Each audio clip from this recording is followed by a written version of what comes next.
Speaking of everything else, I mean, the amount of energy that's in the ocean. Predictions are hard, obviously, but what are your predictions for this summer? I mean, like, how do you will they warn us of this hot and dry, hotter summer? I mean, we're in Well, 2022 now, yeah. supposedly La Nina conditions are projected to continue through the fall, Oh no. Okay. which is why I said that the drought is going to get worse So because conditions of are La gonna. Nina because of the La Nina conditions persisting.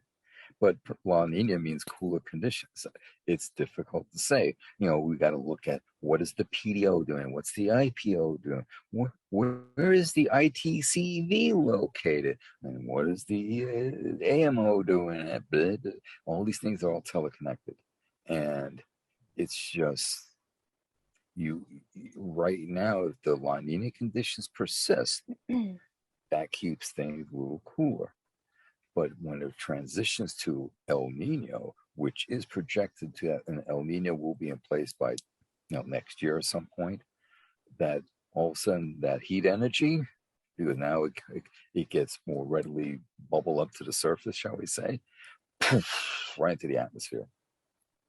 And those are the years, the El Nino years are the usually the warmer ones that you get Much documented. warmer, much warmer. Oh no, Jim. All right, You go can ahead. get these heat. You can get these heat bombs. You can like what God. happened. Was it last year off Oregon and into British Columbia? The heat bomb. Like they 114 degrees. What in BC?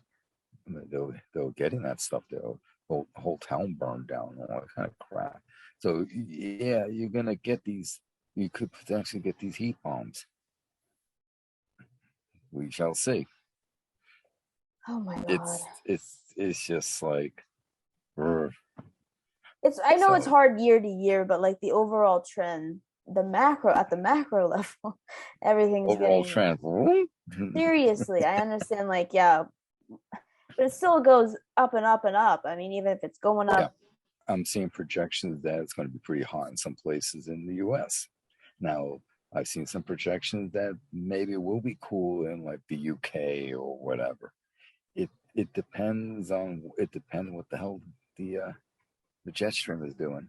The wavy shit and what air masses it brings with it.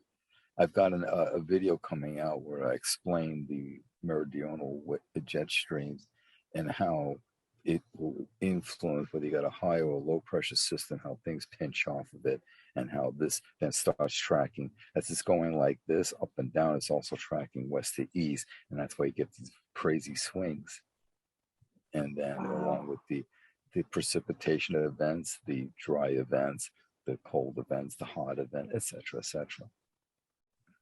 Very interesting, Jim. Just everything that's like connected, and then we all talk about the lag effect too. I mean, things that are happening today that we won't see it for another 10, 15 years. Yeah. That's another reason I no, like that. Well, if we stop fossil fuel emissions right now, no. everything will be fine. Bullshit. Oh my God, Jim.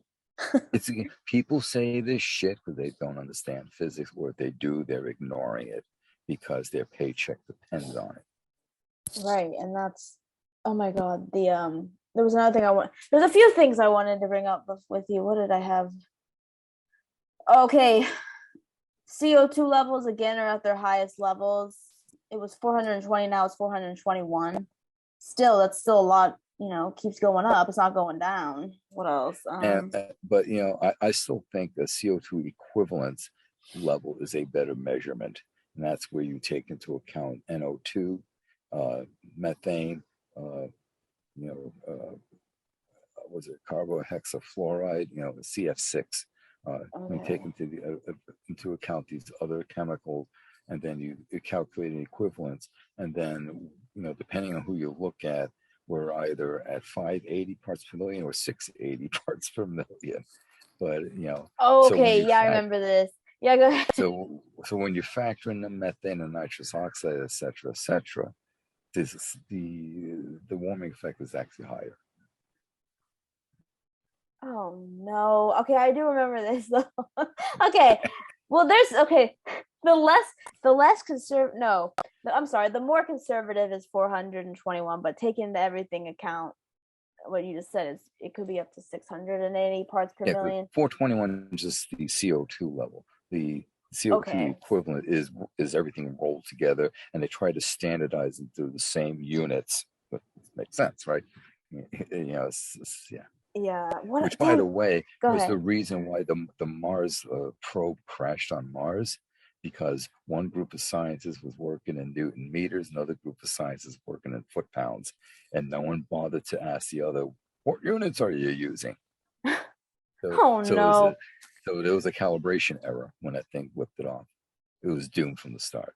Oh So my this is god. this is why you want to always check your units and always want to know you're on the same page. Oh shit. No, seriously, especially with that stuff.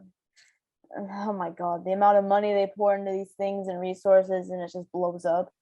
And all it would take was one line of code, go from this unit to this unit. I mean, seriously.